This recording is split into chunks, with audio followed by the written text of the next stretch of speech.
fácil pra gente, não seria?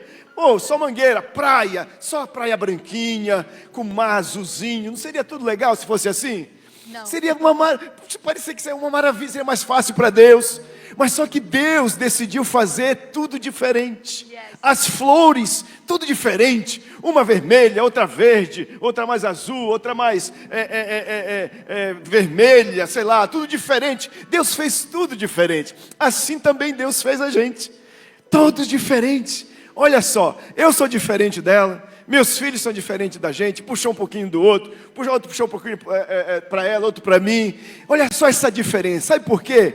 Porque Deus tem prazer na diferença. Diga comigo, Deus tem prazer na diferença. A gente como ser humano, a gente não gosta disso. Por quê? Porque às vezes é difícil de a gente lidar com as diferenças.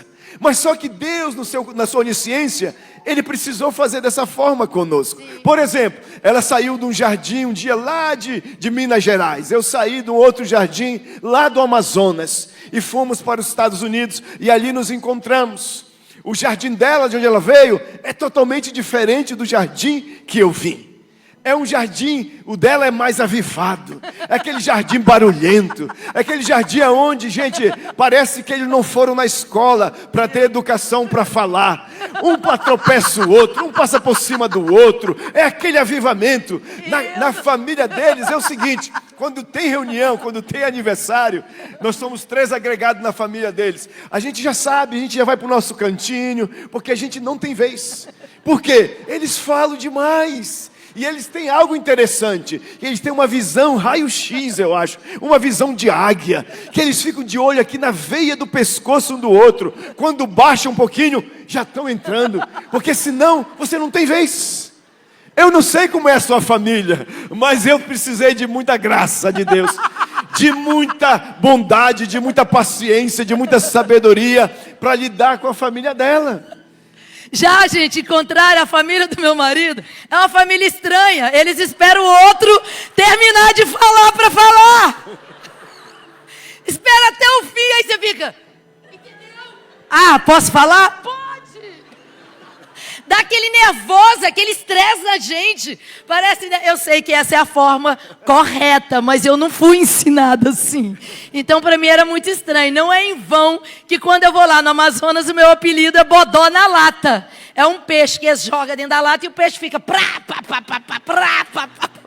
E esse é meu apelido lá. Então, nessa diferença, foi o que um dia nos atraiu.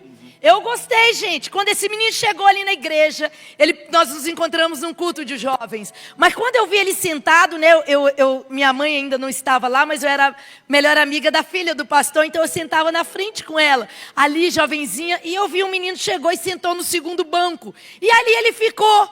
E os jovens levantavam, saía, que me implantado lá. Eu falei, gente, ué, que menino engraçado. Ele senta e fica até o final.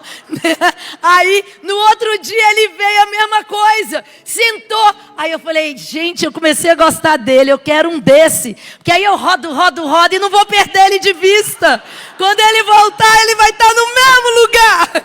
Gente, tem sido assim até hoje, para a glória de Deus. Quando nós, nesse culto que nos encontramos, eu já estava aí no banco, sentado na segunda fileira e tal, esperando o culto começar. Aí de repente, mais ou menos naquela extremidade, chegou alguém, né?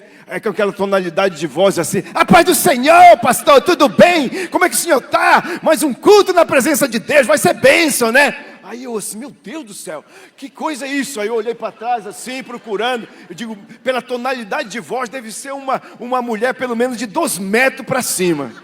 Aí eu olhei para trás, não vi ninguém, tive que baixar a visão para encontrá-la. Aí de repente ela estava aqui nessa extremidade. A paz do Senhor, amado, olha só, mais uma vez na casa do Senhor, né? Hoje Deus vai falar conosco e tal. Eu olhei e digo, misericórdia, essa é ela que está ali já? Meu Deus! De repente ela já estava aqui nessa extremidade. A paz do Senhor, irmã, tudo bem? Olha, Deus vai falar conosco nessa tarde, né? Vai ser bênção. Aí eu olhei, eu digo, meu Deus do céu, essa menina tem uma unção de se trasladar, né? Não é possível. Aí depois caiu a ficha, eu digo, rapaz, sabe o quê? É uma dessa que eu preciso, porque ela vai resolver todos os meus problemas sociais. E assim tem sido, meus irmãos, da diferença, a graça, celebrar as diferenças nas famílias. Agora, é interessante que aquilo que nos une, e Deus use para nos unir, porque são as diferenças para nos completar, a gente muitas vezes baixa a guarda quando casa e permite que essas diferenças sejam a causa da divisão, da separação, da competição, das acusações. E nós temos que respeitar essa beleza de diferença que Deus colocou entre nós. Mais tarde vem os filhos e eles vão puxar o lado de lá, o lado de cá. Claro que tudo que é ruim vem do lado de lá, né? Tudo que é bom é do lado de cá, né? É uma coisa interessante, na verdade, mas nós precisamos aceitar essas diferenças, porque sem diferenças o mundo não existiria, a natureza não existiria. E por que nós pensamos que a família vai existir sem essas diferenças, se nós quisermos uniformizar?